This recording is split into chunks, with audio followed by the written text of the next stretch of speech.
Life can be very tough. It's full of ups and downs. This is 5 steps to get your life together. Number 5, be real with yourself. What do you want out of life? What motivates you? Who are the people in your corner and who are the people that are doubting you? You know, a lot of time we talk about discipline. And people say motivation doesn't matter. But if you're not motivated to even start, you can't build up that discipline. So motivation is important.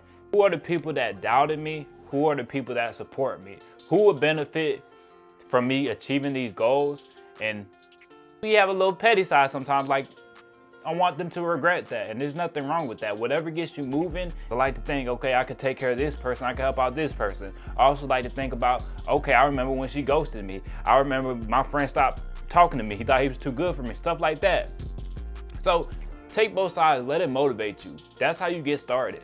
Discipline is very important, but we have to really dig into your brain to find out what motivates you to begin with. Number 4, realize death is real. Society tries to avoid talking about death a lot of times, you know, and I think it's beautiful how in Mexico, you know, they celebrate the Day of the Dead. It makes it more real. A lot of us, we try to avoid talking about death. You know, I lost him.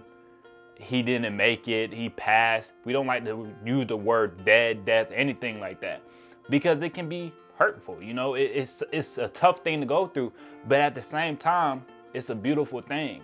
And it can make us appreciate life more when we realize death is real and death is coming for all of us, right? And you see it a lot of times.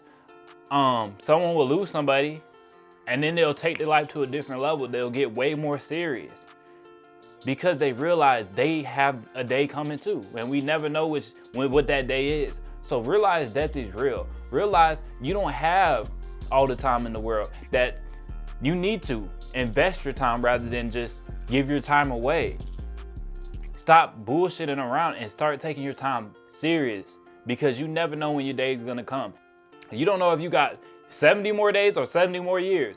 So live every day on your terms. Invest your time. Stop giving away your time. Stop wasting time. And a lot of time we forget that we all have a day coming. Number 3, change your perspective and change the way you allow people to talk to you, right? So changing your perspective, how you look at yourself. Start looking at yourself as the person you want to be rather than the person you are right now.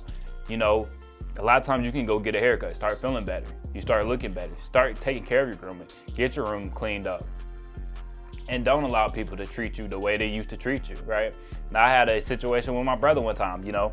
He'll call people, you know how some dudes just like cuss at each other all the time? I don't like that. You know what I'm saying? He was calling me a bitch and I'm like, don't call me that. And he's like, oh, you sensitive and all this stuff. And it's like, no, it's because words have powers. I stopped trying to use the N-word too, because I used to say the N-word. Stop using it so much because words have power, right? And sometimes it affects us more than we think. So you keep letting that person call you a bitch or this or that. You don't realize, but that starts to engrave in your brain of how you look at yourself, right? So I don't like the people to play with me. I don't like to joke around too much. Like, yeah, I can joke around and stuff, but at the same time, it's to a certain extent, right? Don't call me a bitch. I don't care for her friends. You know what I mean? Like, just don't do that. I don't like that. You know, and even a lot of women do this. Like, they'll call you a bitch and stuff like that. And it's like, don't call me that. I had a situation like that with girls too. Like, they'll call you a bitch, like joking around. It's like, don't call me that. Like, you might do that with your friends, but don't do that with me. You know, and that's because I value myself more. I see myself as higher value. So I don't let people just call me any name. If you want to be around me, you got to be respectful. We can joke around and have fun, but it's still a line of where I'm not passing. Don't call me derogatory names, you know what I'm saying? And that's just what it is. And some people be like, oh, you're too serious. It's like, no, because I don't want you to play with me. You know, I'm proud of who I'm becoming. I'm not just gonna let you call me whatever you want to, you know what I'm saying? So that's just, it is what it is, man. Some people are gonna have an issue, but if they were a respectful person and a good friend, when they call you a cuss word or a slur and you say, yo, don't call me that, they're gonna respect it, right? So, and then even if you're in front of other people, it makes you look bad too. So you look at yourself. Change your surroundings, change the way you look at yourself, and a lot of things are gonna start coming together. Number 2, make your new habits easy, right? I've told y'all this in past videos. You know, you wanna set the clothes out early in the morning, right? You wanna make it easy to succeed. So you don't need a lot of willpower, because I hear a lot of these guys, oh, you need willpower. You don't need that much willpower. If you set everything up the way you want it to. And this might be TMI, but I sleep butt naked, right?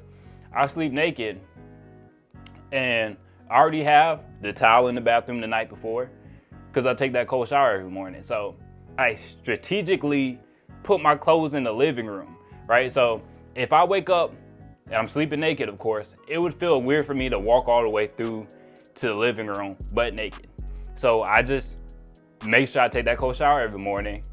Then I get out that cold shower, I got the towel on me, and then I go get my clothes, right? I put my clothes out in the living room. And it might be weird, but it makes me stay on point. And that's what a lot of y'all can do. You can line out your clothes in the morning to go to the gym. You can put that book right beside your bed if you want to read before you go to sleep. Make it easy to succeed. A lot of times we set ourselves up for failure. You got that junk food in your fridge. You buying the alcohol. You going to certain places you shouldn't be going to, So be cautious of how you're setting your life up. Set yourself up for success, right? If you have healthy snacks, if you have the right food in your house, okay, you're probably gonna have a healthy diet, So that's just what it is. And even with me, like if I have a cheat meal, stuff like that, I try to just keep it outside the house. I try to just go out, have a cheat meal, and that's it. I don't like buy a whole big thing of ice cream or buy a big thing of like Cheetos and stuff like that. No, I'll get the small bag and I'll eat it all before I even make it to the house, So stuff like that. Make sure you set yourself up for success. Prepare beforehand. And number one is silence that voice in the back of your head. That voice that always doubts, that voice that has to have their 2 cents in. Silence that voice. And the way you silence that voice is doing all the ones before this and staying on point. The more you prove it to yourself that you have what it takes, that voice is gonna start to fade. That voice is gonna start to fade because your confidence will start growing. And it's gonna come back sometime. That doubt, those insecurities are gonna come up. But every single time, silence it. Every single time, be aware of it. Realize that it has no control over you. Like I tell you all the time, like Alex Hormozy said, confidence without evidence is delusion. So start finding evidence that you are the person you say you are. And once you start doing that, once those voices come in the back of your head, you have evidence to look at and say, that's not true. I done did this before, I'm gonna do it again. That's all I got for y'all today. Make sure to like the video, subscribe if you haven't already, and I'll catch y'all boys in the next one.